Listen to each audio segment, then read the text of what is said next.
Na moja kwa moja tuelekee katika bunge la taifa ambapo kuna ule mjadala ambao unangojewa kwa hamu kuhusiana na pendekezo la rais kutoza ushuru bidhaa za mafuta 8%. Francis Gashuri, uwanja ni wako. Mashirima Kapombe, uwanja ni wangu sasa. Na kwa sababu ni wangu, ni vile vile ni uwanja wa bunge la kitaifa, kwa sababu katika dakika 2-3 zijazo watakuwa wanaingia katika ukumbi wa bunge kuanza kujadili masuala ambayo yamewekwa kwenye agenda ya leo, agenda ambayo ilifanya kikao cha leo na kikao cha Alhamisi asubuhi na Alhamisi alasiri. Vikao hivyo vitatu viandaliwe ili wabunge wapate nafasi ya kujadili waraka ambao rais amewaandikia kuhusiana na sababu zake za kutoutia sahihi mswada wa fedha 2018, ambao baadhi ya mapendekezo yaliyomo katika mswada ule ni kupunguza ama kuahirisha utozaji ushuru wa bidhaa za petroli. Na kumbuka ushuru huo tayari umeanza kutozwa kuanzia tarehe 1 mwezi Septemba, na malalamiko chungu nzima yameibuka kuhusiana na swala hilo nzima. Na kulikuwa na kikao cha wabunge wa Jubilee katika ikulu ya Nairobi, na vile vile katika jumba la Orange wabunge wa muungano wa NASA walikuwa nakutana pale na wametoa misimamo mbali kuhusiana na swala nzima. Lakini je, kutoka hapa hatua ni zipi zitakazochukuliwa? Kwa sababu utakumbuka mswada huu wa fedha 2018 lazima uwe umetiwa sahihi kufikia tarehe 30 mwezi huu wa Septemba, na rais anajipanga kuelekea mjini New York kwa ziara na vile vile kikao cha marais wa muungano wa mataifa, na hivyo basi lazima awe ameutia sahihi kufikia siku ya Ijumaa juma lijalo kabla ya kuondoka. Ninaye hapa mwenyekiti wa kamati ya bajeti katika bunge la kitaifa Kimani Ichung'wah, ambaye vile vile ni mbunge wa eneo bunge la Kikuyu. Aje hapa ili aweze kutupa tu kwa muktasari. Mwenyekiti wa kamati ya bajeti, sasa msimamo wa rais unajulikana. Bunge linafaa kupewa waraka huo leo alasiri. Kutoka hapo ni hatua zipi zitakazochukuliwa ili kuhakikisha kwamba kufikia tarehe 30 mwezi huu mswada huo umepitishwa na kuwa sheria? Nafikiri sio kazi mrefu, ni kazi ya siku 1-2. Na wakati spika atakaposoma ujumbe ambao umetoka kwa rais kwa bunge leo, atakabidhi ule ujumbe kwa kamati ya finance. Kisha wataweza kuangalia yale mambo ambayo rais amependekeza yafanyike, na waweze kushauriana kwa kamati. Kisha atafanya ripoti ambayo siku ya Alhamisi, wakati tutarudi Alhamisi asubuhi, wataweza kuwasilisha ile ripoti kwa bunge lote ili tujadiliane na tupige kura. Kwa hivyo kazi ya kupigia kura, kukubaliana ama kukatana mapendekezo ya rais ni kazi ya Alhamisi asubuhi. Kuna watu walikuwa labda wanafikiria leo ndio kutakuwa na ule mtafaruku kizaazaa bungeni, watu watakuwa na yale majibizano makali kwa sababu ya misimamo tofauti. Labda kuna ile wanasema drama leo katika kikao cha bunge alasiri? Hamna sababu. Leo ukiangalia order paper ya bunge ya leo, maswala ni mawili. La kwanza ni hiyo message ya president iweze kuwasilishwa kwa bunge. Ikiwasilishwa huwa haijadiliwi. Ni speaker asomee bunge. Kwa maoni ya speaker akipenda, anaweza tumia standing orders number 1, akubalie watu kidogo wachangie kidogo maoni yao. Lakini procedure ni ya kuwa iwe committed kwa committee ende ikague yale mapendekezo ambayo imetoka kwa rais, wakiweza kukubaliana nayo ama watakacho sema walete kwa njia ya report.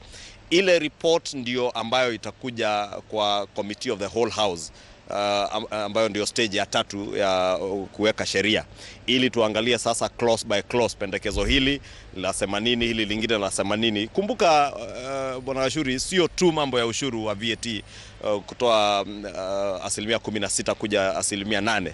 Kuna pia mapendekezo ya ile universal healthcare ambayo ile tuliita Robin Hood tax. Kuna mapendekezo ya National Housing Fund ambayo itasaidia kwa ujenzi wa manyumba, ya kusaidia watu ambao hawana manyumba. Kwa hivyo hizo pendekezo zote zitakuja kwa report ya kamati ya finance, na tuweze kujadili sasa siku ya Alhamisi asubuhi na kupigia kura kwa committee of the whole house. Na swali la mwisho kabla tujaingia katika makao ya bunge, kuna yale mapendekezo ambayo tulikuwa tumesikia fununu, kwa mfano kupunguza kiwango cha fedha za CDF, kupunguza kiwango cha fedha za hazina ya kina mama, kupunguza pesa ambazo zinapewa serikali za kaunti, kupunguza bajeti ya bunge.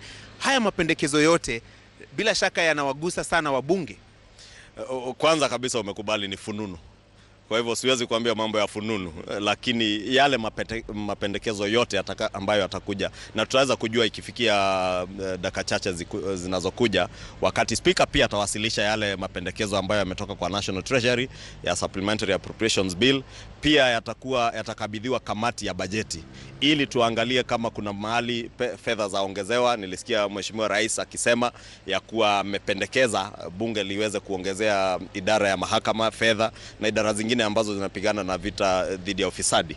Kwa hivyo kama kuna wanapunguziwa, sijui kama ni CDF, sijui kama ni GAF, sijui kama ni wizara, sijui kama ni idara ya polisi ama ni nani wanapunguziwa, tutaangalia yale mapendekezo kama kamati pia la bajeti, tukishauriana na kamati zote za bunge, sababu kama ni idara ya mahakama lazima tuongee na Judicial Service Commission, tuongee na Justice and Legal Affairs Committee, na kama ni wizara ya kilimo kwa mfano tu, kama kuna pendekezo lolote ambalo lagusia wizara ya kilimo ama wizara nyingine yoyote ile, tutaweza kuwasiliana na mwenyekiti wa hiyo kamati, na nitakuwa nikiwauliza leo alasiri kwa bunge wakati tutakapokaa kikao chetu kuanzia kesho siku nzima toka saa 2 asubuhi mpaka karibu saa 4 usiku tutakuwa kwa kikao, ili tumalizie ripoti yetu pia ya bunge ambayo tutaweza kuiwasilisha pia Alhamisi asubuhi, ijadiliwe masaa ya labda saa 5 saa 6 mpaka saa 7 na iendelee kwa Committee of the Whole House saa 8.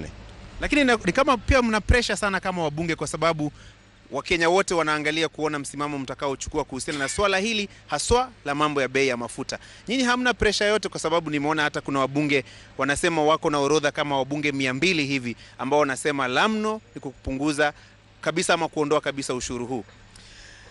Nafikiri sitaki kusema kuna unafiki, lakini ni vizuri watu ambao ni waaminifu kwa wananchi, na tusiwe sisi ni viongozi ambao tutafanya siasa na maisha ya wananchi. Tuwaambie wananchi yale ambayo tunafikiria watawafurahisha na ambayo sio mambo ambayo ni ya ukweli. Asante sana na kukatiza, kwa sababu sasa naarifiwa kikao cha leo cha bunge kinang'oa nanga, na moja kwa moja ni kuelekeze kule ndani katika majengo ya bunge ili tuweze kuyasikia ni yepi yatakayojiri kuhusiana na kikao hiki ambacho ni maalum kabisa na ambacho matokeo yake leo na siku ya Alhamisi kinasubiriwa kwa hamu na gamu. Stands adjourned. Whether or not a day has been appointed for the next meeting, the Speaker may, on the request of the Leader of the Majority Party or the Leader of the Minority Party, appoint a day for a special sitting of the House. Close the quotes. In this regard, I received and acceded to a request from the Leader of the Majority Party to hold special sittings pursuant to the provisions of Standing Order number 29, subsections 2 and 3 of the National Assembly by Gazette Notice number 9380, which was published in the Kenya Gazette of 13 September 2018. I gave notice of this special sitting and that of Thursday, 20th September 2018 to the members of the National Assembly. In addition, I also published notices in the local dailies notifying members of the said sittings and the business to be transacted. Accordingly, honorable members, this special sitting is properly convened. Honorable members, you may recall that on August 30th, 2018, the National Assembly passed the Finance Bill 2018. Thereafter, the bill was presented for assent to His Excellency the President in accordance with the provisions of the Constitution and our standing orders. However, His Excellency the President, by way of a memorandum, has since referred the bill back to the National Assembly for reconsideration pursuant to the provisions of Article 115, Clause 1, Paragraph B of the Constitution.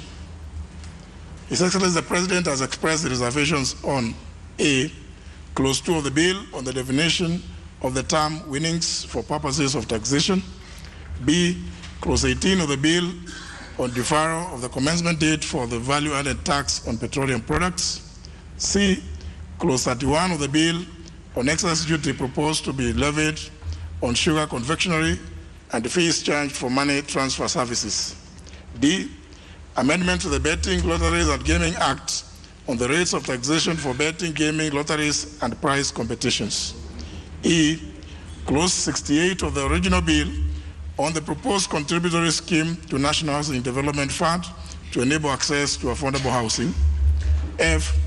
Amendments to Part 7 of the bill relating to the Miscellaneous Fees and Levies Act on the adulteration levy to be charged on kerosene imported to the country for home use. At G, recommendation for consequential amendments to the Appropriations Act 2018 required to bridge the financing gap in accordance with Section 40, Subsection 5 of the Public Finance Management Act of 2012. Now, members, I will resume my seat to allow those members to make their way in.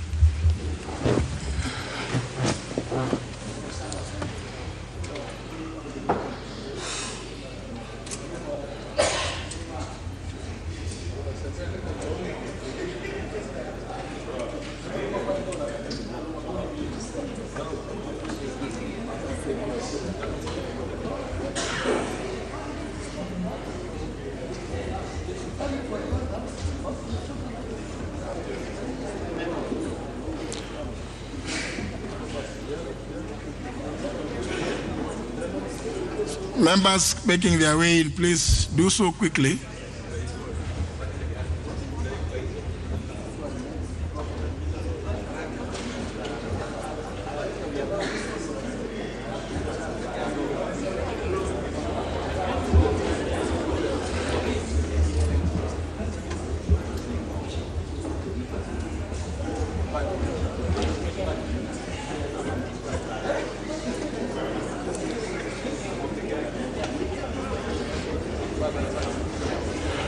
Those members who are making your way in, please do so quickly.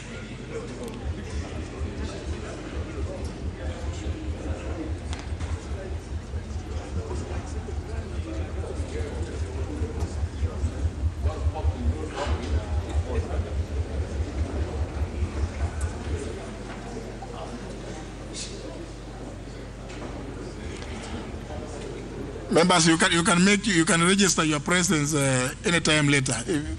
That should not take too much of your time.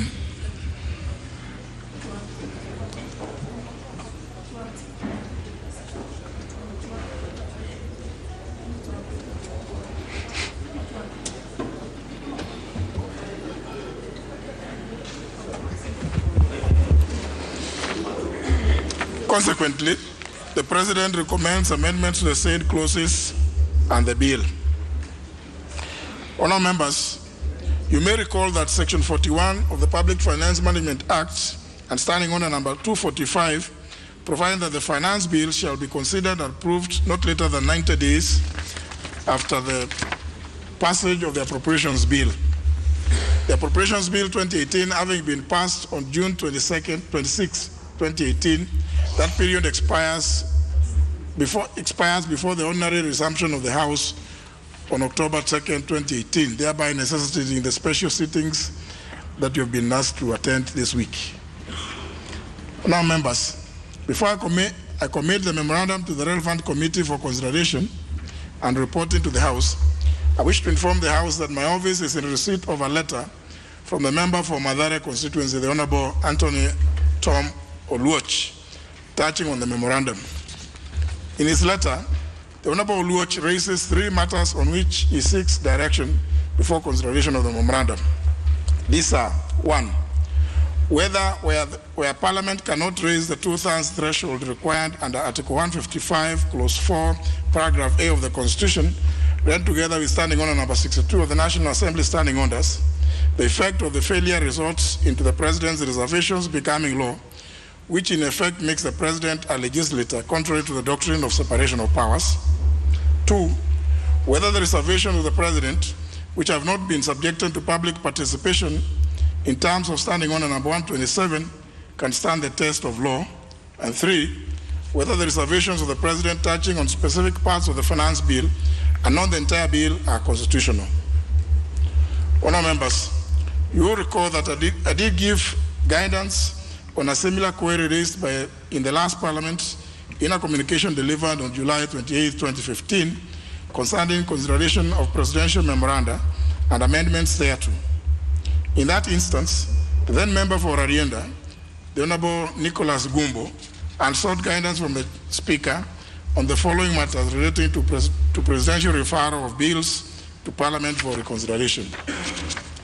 He had sought, first, whether in expressing his reservations and sending a bill back to Parliament for reconsideration upon refusal to attend, and Article 115 of the Constitution, the President can make specific proposals for amendment to the particular bill.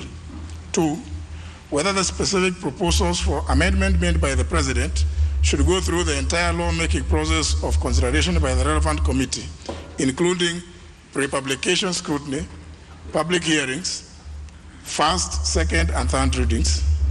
3, whether accepting of the text proposed by the President and which has not been subjected to the ordinary lawmaking process as outlined in B above should require a 2/3 majority.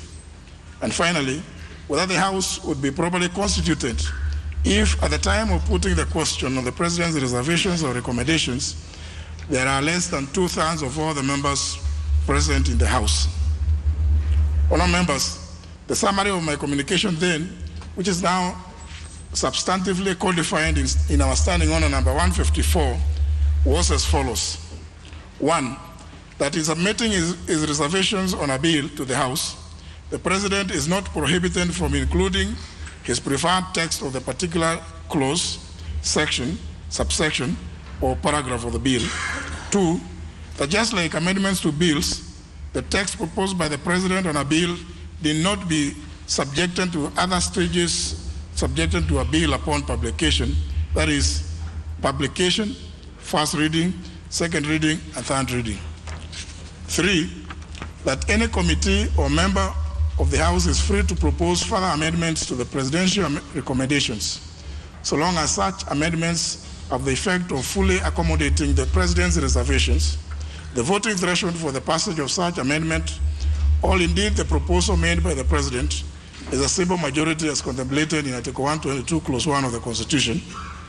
Any other proposed amendment that does not fully accommodate the reservations, or indeed a total override of the President's reservations, including his proposed text, would attract the 2/3 requirement.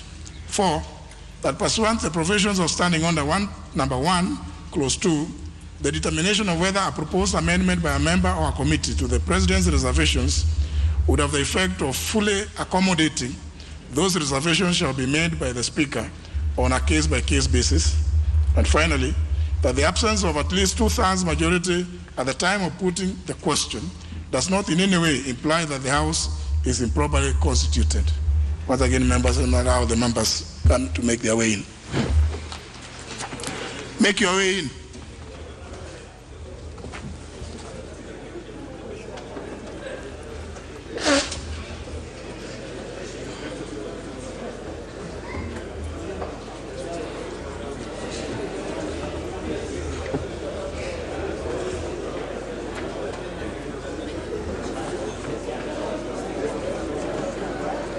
Make your way in. You can register your presence later.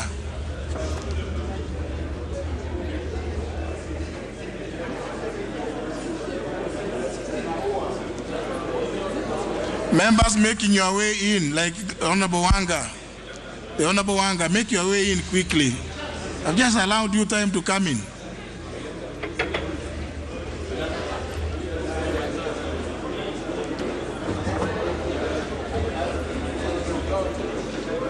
And those like a member of Gatundu South who are shaking hands, please do it later.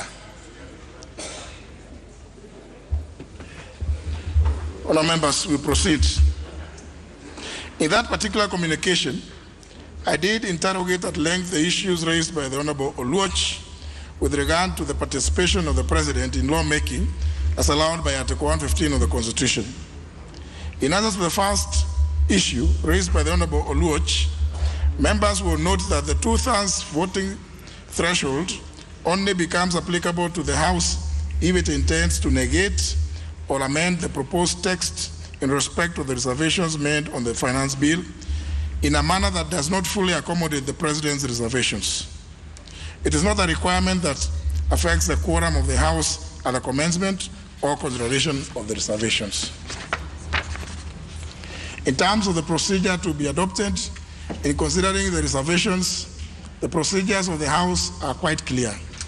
As members are aware, all questions for decision in the House are put in the positive. That is to say, with regard to the President's reservation, the question to be put in the Committee of the Whole House will, for example, be as follows, and I quote, that clause dash of the bill be amended as proposed in the reservations by His Excellency the President, close the quote. At that point, the provisions of Article 122, Clause 1 of the Constitution requiring a simple majority of members on a vote shall apply. And I put emphasis on the one's simple majority.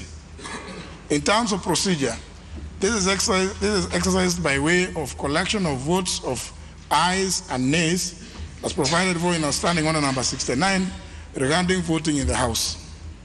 The chairperson of the Committee of the Whole House will thereupon announce the result of the voice vote. It is expected that any member intending to reject, that is to totally oppose, the proposed text of the reservation, or a member intending to amend the clause in a manner that does not fully accommodate the President's reservations, would rise and cause a division as contemplated in Standing Order number 72, subsection 1, paragraph B, run together with Standing Order number 72 on electronic voting.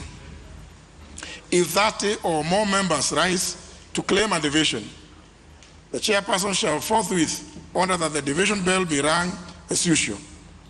If after 10 minutes or such further period as the chair may direct, there are 233 members in the House, being 2/3 of all the members of the National Assembly, the House shall proceed to an electronic vote in order to vote and confirm the claim to negate the recommended text of the reservations or amend the clause in question in a manner that does not fully accommodate the President's reservations.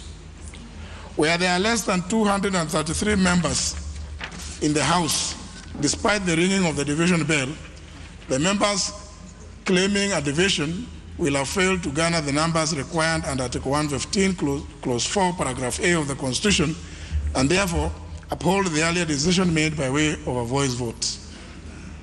Honourable members, indeed, even our courts have made pronouncements on the questions raised with regard to the participation of the President in the lawmaking process.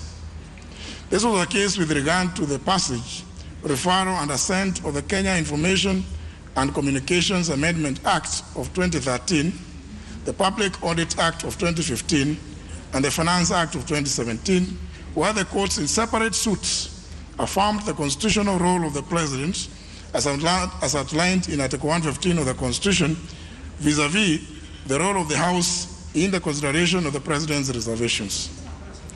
Honourable members, for the benefit of the House, I will cite some of these cases.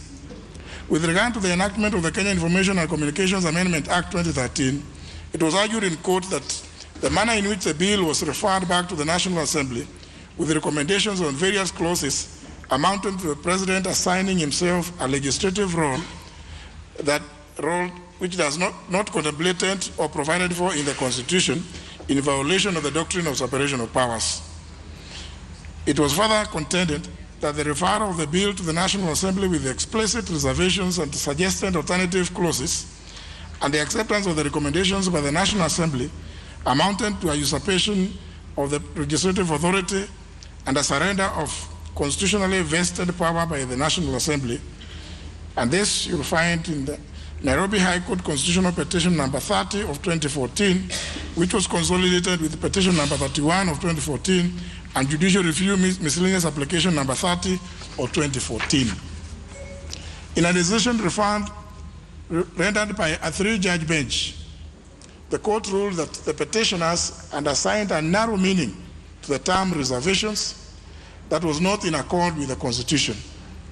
It was the court's finding that it does not expect the President to simply state, and I quote, "I have reservations about this bill," close the quote. Since without more information in the memorandum, there would be nothing for the legislature to consider, accommodate, or reject. This led to the determination that the President properly exercised his constitutional mandate as is vested in his office under Article 115 of the Constitution. Further, honourable members, with regard to the enactment of the Public Audit Act 2015, the court was faced with the question of whether the President actively participated in the legislative process in the manner he noted his reservations and whether that violated the lawmaking process.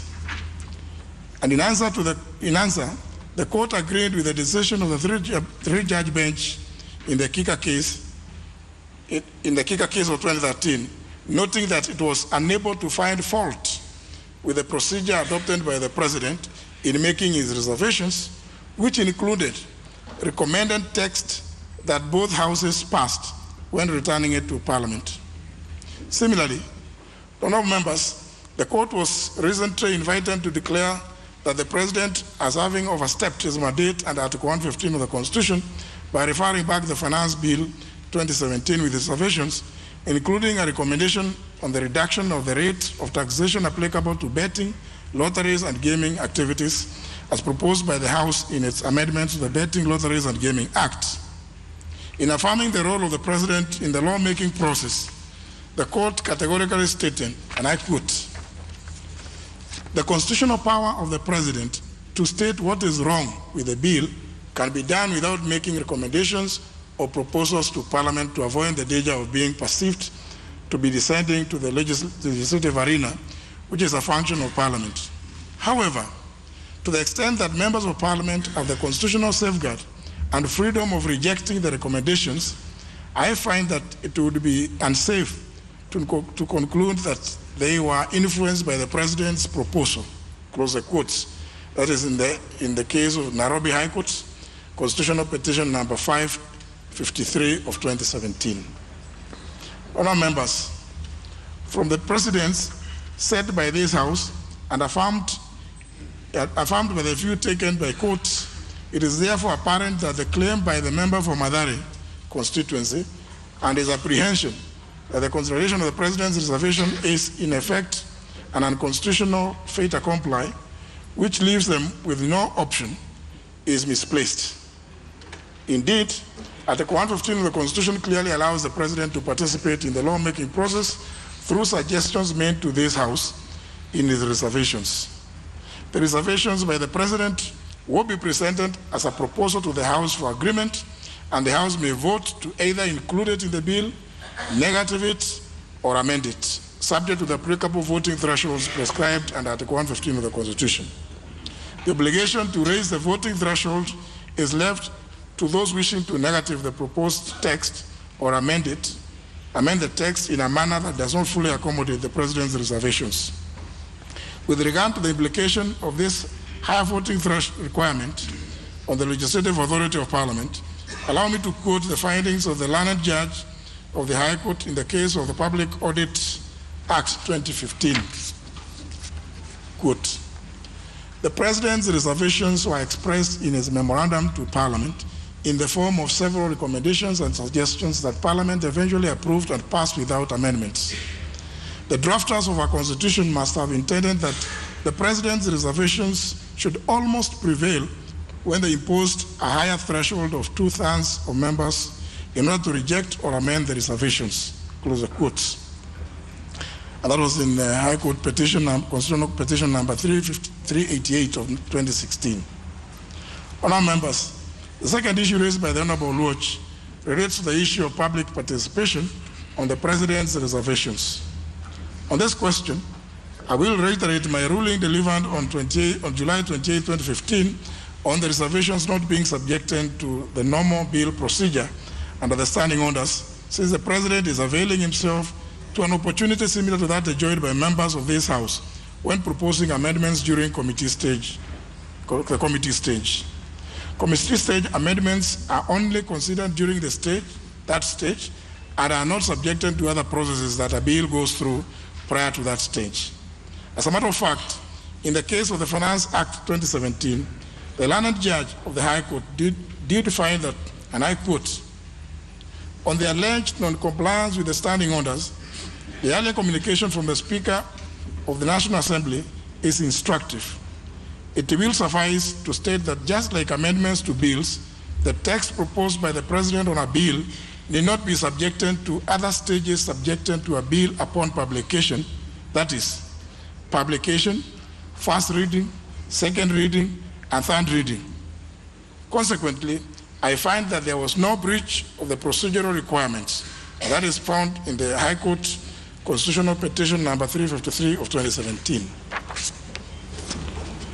In any event, honorable members, a perusal of the reservations and the various recommendations contained in the memorandum does not reveal any matter not covered either under the bill as published or covered in the totality of the amendments initially proposed on August 29th and 30th, 2018 in the Committee of the Whole House by the Departmental Committee on Finance and National Planning, the leader of the majority party, the leader of the minority party, the minority party whip, or indeed the other members who had amendments in the order paper during those particular sittings. Indeed, these amendments were said to be a product of public participation.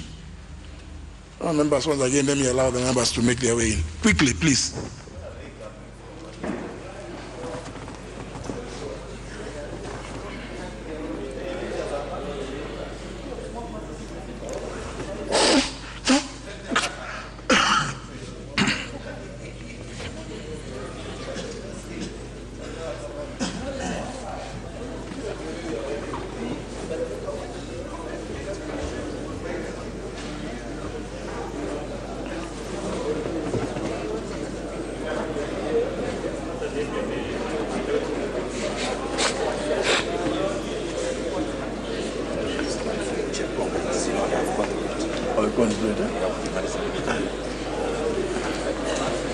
Please take seats, take seats.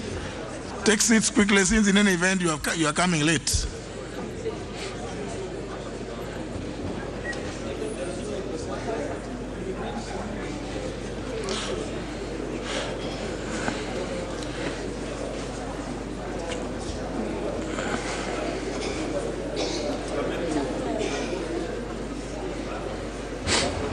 Take seats, take seats.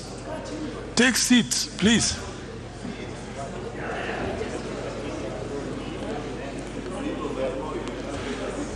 In honor of members in the House, you can take your seat and shake hands later. I proceed, honor members. We will note that the reservations relating to the Betting, Lotteries and Gaming Act with regard to definitions and applicable rates of tax relate to an act that the House sought to amend through the Finance Bill 2018. Further, honourable members, the reservations with regard to the value-added tax on petroleum products relate to an amendment made to by this House to the bill moved by the minority party whip, the Honourable Junaid Mohammed. The other reservations with regard to the amendments to the Excise Duty Act and the Employment Act on the proposed contributions to the National Housing Development Fund relate to amendments made by this House to provisions that were originally in the bill.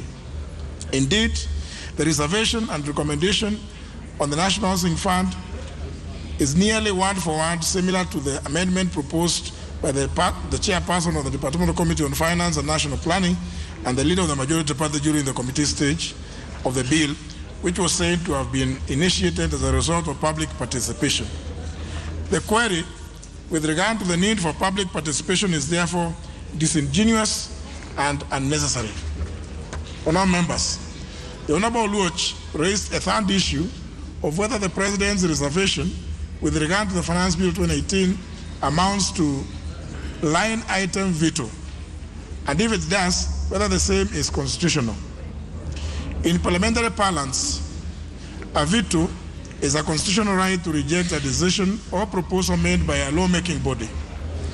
A line item veto, on the other hand, is a rejection of a specific portion of a legislation passed by the legislature. In classical use, a president exercises a right to reject a legislation forwarded for assent in totality. In the event a legislature proposes to proceed and pass the legislation without reference to the president's objections, it would ordinarily require a supermajority to do so. This is the case in the United States of America, as dictated by its constitution, where the president is only mandated to reject a bill and refer it back with a list of objections. The Congress thereafter can only pass the bill by a supermajority in both houses. The wording of their Section 7 of Article 1 of their Constitution on the consideration, passage, and assent of legislation only contemplates the classic use of a veto. Hence, the President is not at liberty to reject portions of a legislation passed by Congress. This practice is well explained by William McKay and Charles Johnson in their book titled Parliament and Congress, Representation and Scrutiny in the 21st Century. Indeed, far from the claim by the member for Mathare, the practice in Kenya is, however, quite different, as evidenced by Article 115 of the Constitution. And for those who mind the history of this article, Section 46 of the old Constitution of this country would be relevant. Both provisions do allow a president to refer a bill back to the legislature with reservations. Similarly, both provisions allow the legislature to amend a bill to accommodate the reservations of the president, therefore leading to the conclusion that a president may refer a bill back with reservation or no or specific clauses of a bill. The only departure between the two provisions, as I noted in the communication delivered on July 28, 2015, was that whereas Section 46 of the repealed Constitution contained express provisions empowering the President to return a bill back to the National Assembly by submitting a memorandum to the Speaker, indicating the specific provisions of the bill which, in his opinion, should be reconsidered by the National Assembly, including his recommendation for amendments, Article 115 of our current Constitution omits this express requirement for submission of recommendations. In that communication, I did indeed direct that despite the lack of an express provision in Article 115 requiring the President to submit his recommendations on a bill, the Constitution does not prohibit this practice either. In line with the cardinal principle of interpretation of law that whatever is not prohibited by the Constitution or any law is presumed to be allowed. Honourable members, the President is therefore within his constitutional right to present a memorandum touching on specific clauses of the Finance Bill 2018. Indeed, Article 115 gives the House an option to either amending the bill to agree with the President or disregarding the President's wishes by raising a 2/3 majority. Honourable members, the memorandum from the President concludes by requesting the House to consider amendments to the Appropriations Act 2018 in light of the passage of the proposals in the Finance Bill 2018, which create a financing gap. This does not constitute a new proposal for introduction into the Finance Bill 2018. As members are fully aware, Section 40, subsection 5 of the Public Finance Management Act of 2012 requires the House, in adopting the Finance Bill, to ensure that the revenue-raising measures passed are consistent with the approved fiscal framework and the Division of Revenue Act, including consideration of the impact of proposed changes on the composition of the tax revenue, among other principles. The President notes that in the event the House agrees with the measures outlined in the memorandum, the financing gap will remain in the region of 55 billion Kenya shillings.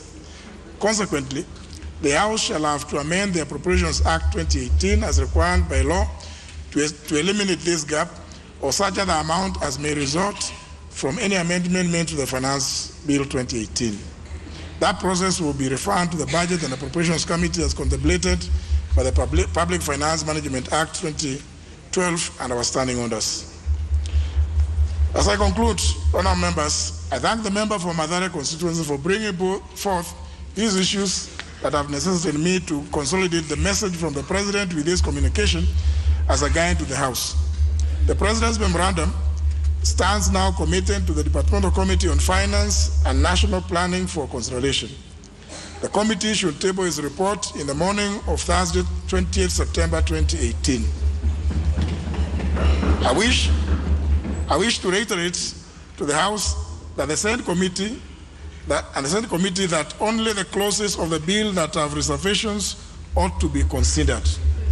The committee may, subject to the new Standing Order 195 relating to attendance by non-members of select committees, admit the member for Mathare to participate and or present any views he has on the memorandum, together with any other member or other persons that may show interest in the process.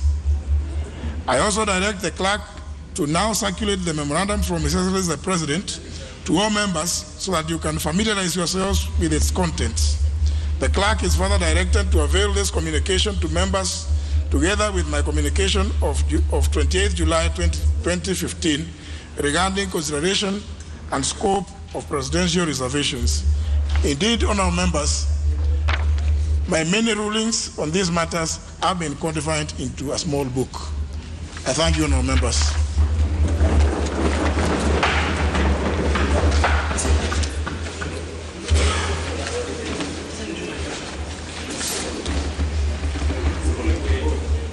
Member Voyata, we are not yet through. Member Voyata, if you could just, you just came in a while ago. You got thirsty so fast.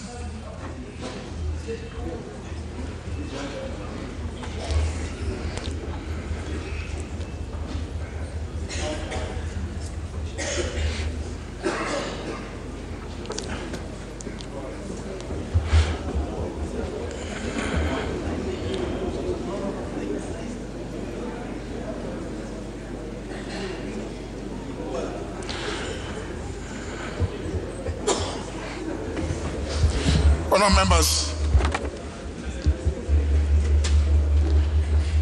pursuant to the provisions of Standing Order number 41, I wish to report to the House that I have received a message from the Senate regarding its decision on the approval of a member for appointment to the Parliament Service Commission.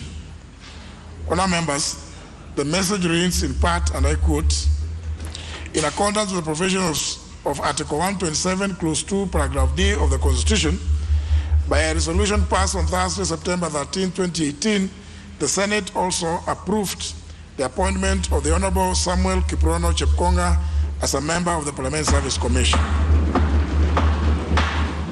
Honourable members, you will recall that this House, by a resolution passed on Thursday, August 2, 2018, the National Assembly approved the said member for appointment to the Parliament Service Commission.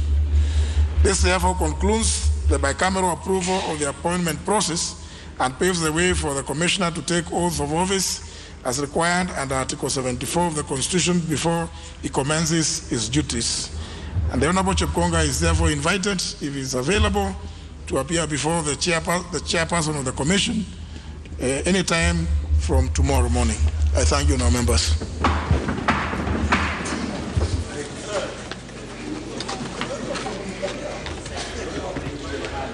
Next order. Order number 4, petitions. Order number 5, papers. Leader Majority. Honorable Speaker, I beg to lay the following papers on the table of the House today, Tuesday, September 18, 2018. 1.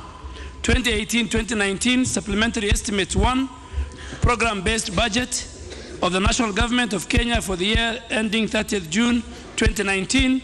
And 2, Statement of the Financial Year 2018-2019 Supplementary Estimate number 1 by the Cabinet Secretary for the National Treasury.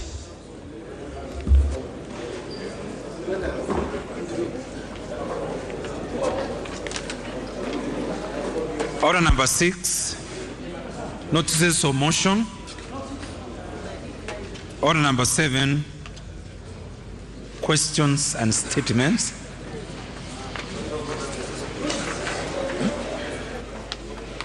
Yes, Member of Kikuyu, what's your point of order?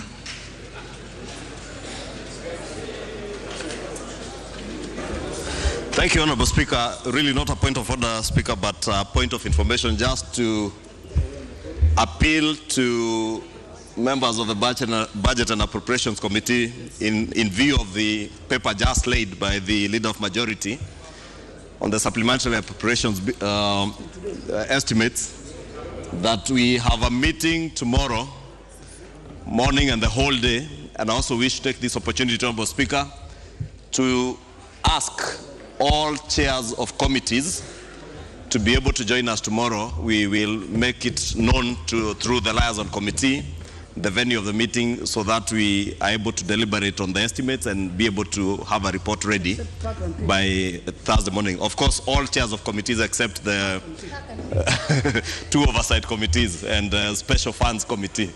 Thank you, Honourable Speaker. The chair of Budget and Appropriations Committee jumped the gun, but he's quite in order. The papers laid by the Leader of Majority Party stand committed, as I indicated in my communication to the Budget and Appropriations Committee, for appropriate consideration.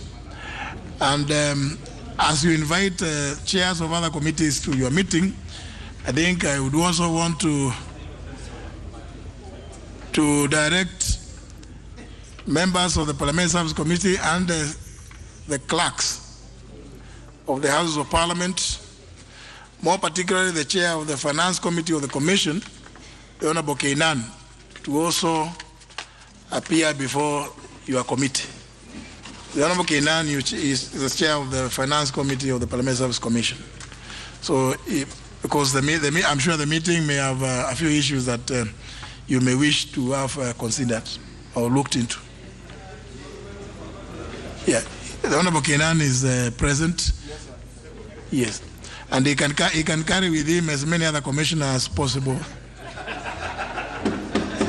It's only the chairperson who will not be present. We will do that, Chairman, and our position is already known. Nothing will be touched on the PSC proposals contained.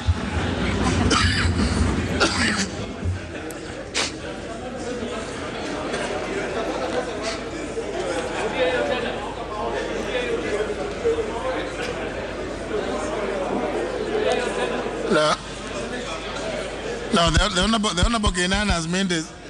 Honorable Ishongwa. Honorable Speaker,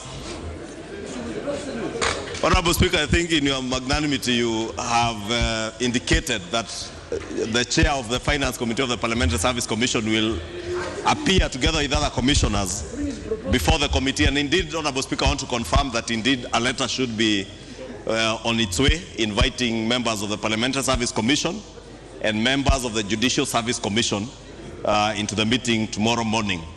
However, Mr. Speaker, when you gave the Honorable Keinan that opportunity, he has said something that is very telling, that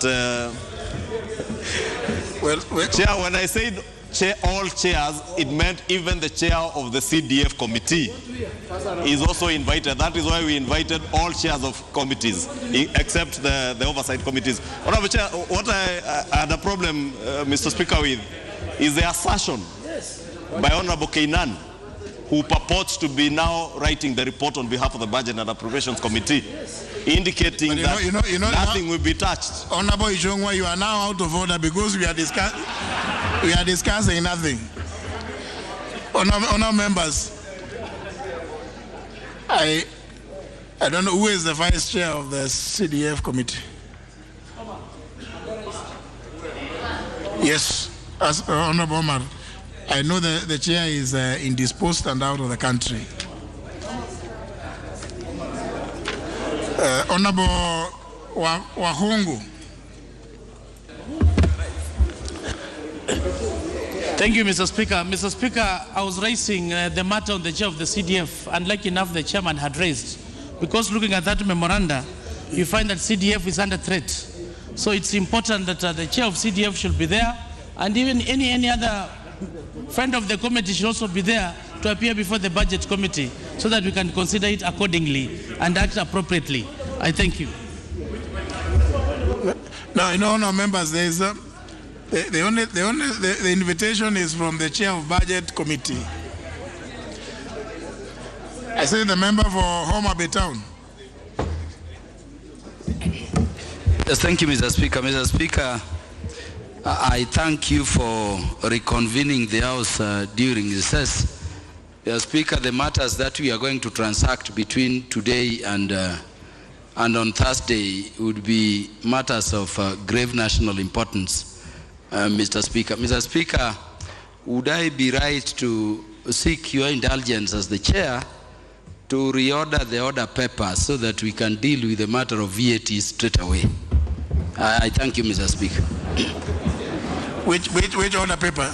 Which order paper? Yes, Mr. Speaker, there is only one circulated to us relating to this special sitting and it includes the matters gazetted for today and Thursday. I was just requesting, Mr. Speaker, that because the main issue as to why the people we represent believe we are here concerns VAT, and it is a matter over which I know there is a conscious decision by members. It's a matter we can vote straight away so that we deal with the other matters. I beg you, Mr. Speaker.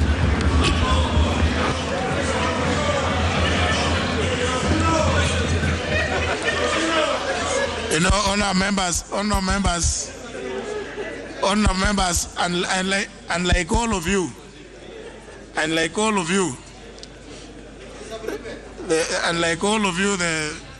the Constitution made it very clear that the Speaker shall have no vote. So, honour members, the memorandum has been referred to the relevant committee of the House, namely Finance and National Planning, who will then bring a report. And if we took the route that the Honourable Kaluma is suggesting, we will be obviously in a breach of our standing orders and other traditions. So, Honourable Kaluma, I can see you are anxious to dispose of that matter. But let's wait for the time, which is Thursday morning. Yes. I can see the member for South Imenti. Thank you, Honorable Speaker, for this opportunity. Honorable Speaker, I listened to the Chair and Budget Committee severally excluding the three important committees of this House, Honorable Speaker, especially in the device, especially in the appropriations budget making process. Mr. Speaker, the Public Accounts Committee, Public Investments Committee, and the Special Funds Committee, we are the watchdog. I know who the thieves are in this country, Mr. Speaker. And Mr. Speaker, it is important even when he is doing his work to really consult these important committees, because you know where resources are wasted, where resources are plundered, who steal the public resources.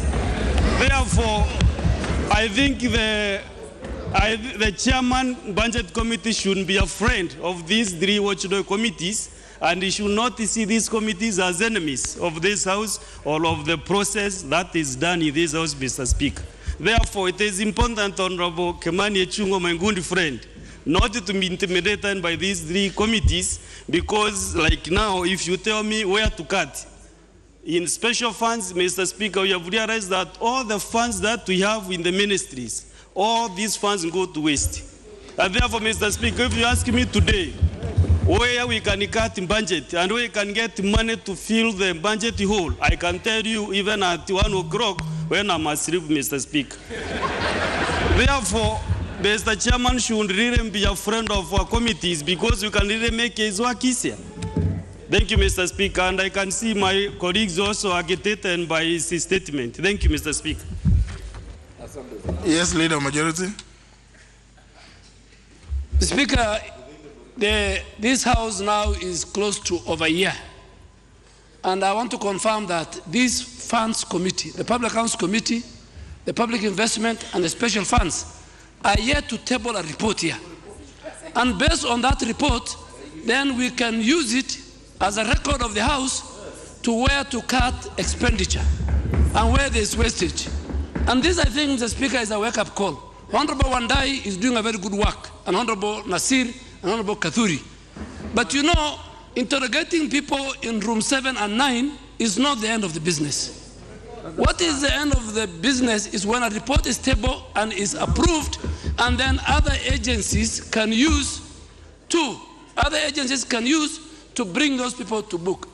Mr. Speaker, the second thing, you heard Honorable Chris Wamalwa saying CDF is in the memoranda. Speaker, this is a house of facts. Speaker, he said, I can even go to the answer. He said that, maybe on a slip of the tongue.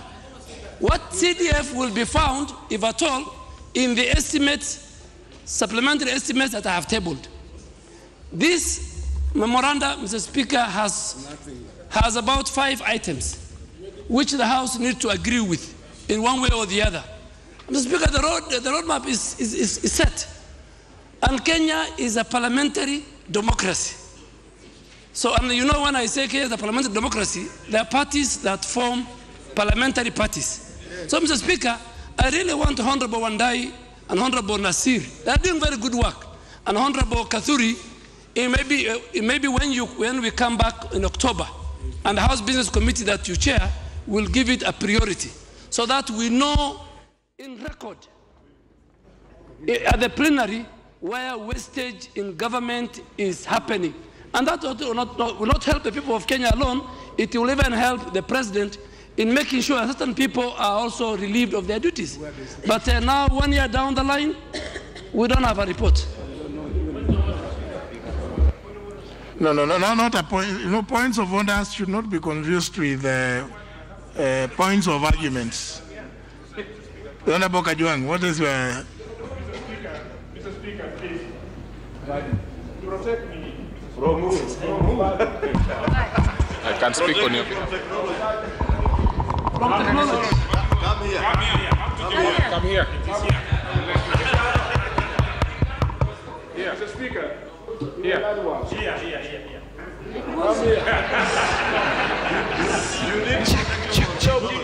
Mr. Speaker, sir, protect me from my minority leader.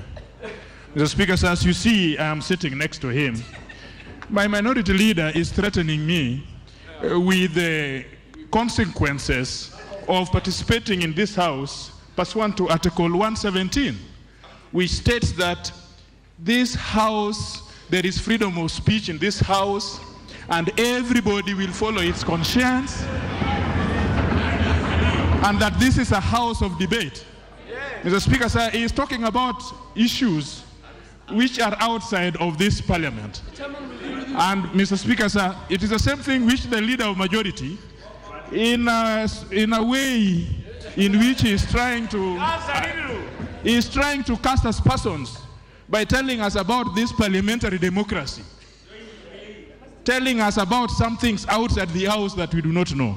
Are they in order, Mr. Speaker, that these people should intimidate us when we know where to vote and where we know where the country is going, where we know our people?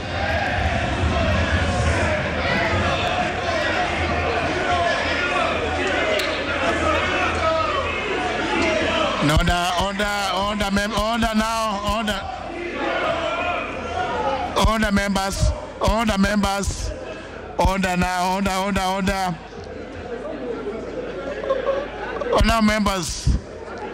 Honor members.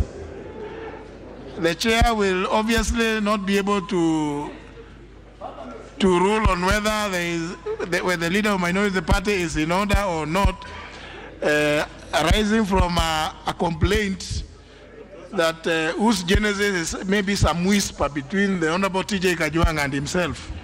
Now, if he whispered something to you, because you said you are sitting very close to him, which indeed I can see, but I'm unlikely to know that both yourself and the leader of minority party have been smiling at one another. How am I likely to interpret that that is a threat? I can only imagine that you've been exchanging matters to do with the great county of Homa Bay. Honorable Boko Milemba. Honorable Speaker, thank you for the communication and the fact that we have had to have this special convening of the House. Mr. Speaker, Honorable Speaker, the matter that we shall be looking at, especially the matter which one honorable member raised, is the issue of the tax. And because that's a matter that really concerns Kenyans, it was my plea that I beg your direction that when it comes to voting of that particular matter, because it's raising a question of the integrity of the House, the independence of the House, the strength of the House moving forward, that you allow that when that voting be done, it's done publicly so that the Kenyans can know who will be for the Kenyans and who will be not for the Kenyans. Thank you, Honorable Speaker. Honourable members, my communication was very clear about how that is to happen. I'm unlikely to change merely because there is excessive foot thumping That is not the way we make decisions here. So we will go by the communication, which indeed is amplifying what is in the standing orders. And there should be no difficulties. Honorable Nasir, you want to say something?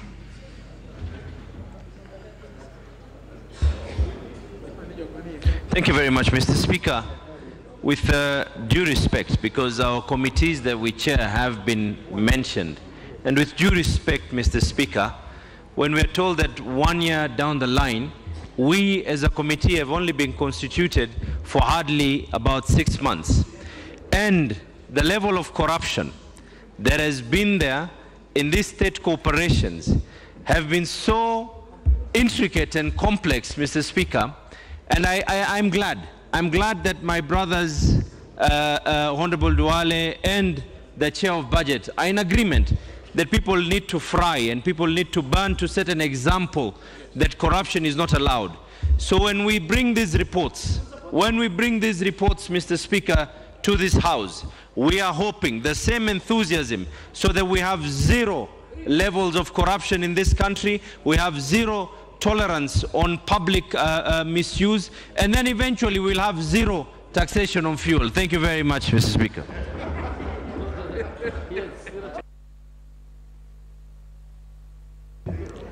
Well, now there's nothing really to this. You know, I can see Honorable Wandai wants to say something. You know, it is not. There's no debate. Honorable members, there is no debate. The matter will come on Thursday. You will then debate at that time. But for now, there's nothing to debate. There's even nothing out of order. No. It is not just for people to speak for the sake of speaking. This is not the way it is done. So, Honorable Wandai, don't even raise your finger the way you are doing. It is not going to help because there's nothing before the House. The memorandum has been committed. The supplementary estimates have also been committed. So they really have nothing. We better move to the next order. Next order.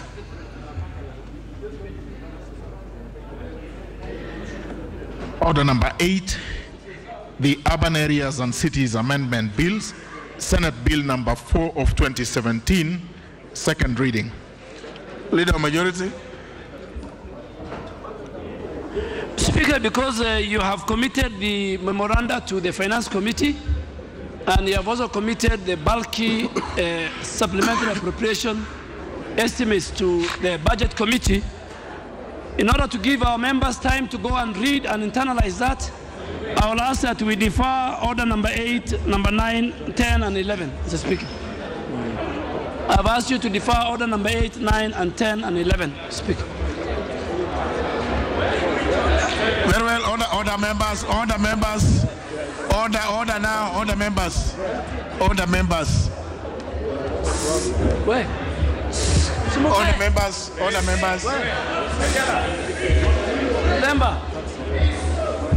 members. I'm sure many of you may not have heard what the Leader Majority has said.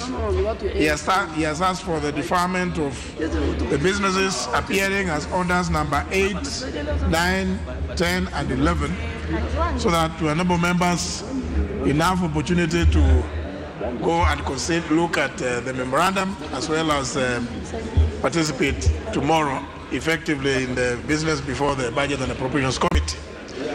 Therefore, that means, honourable members, there is no business.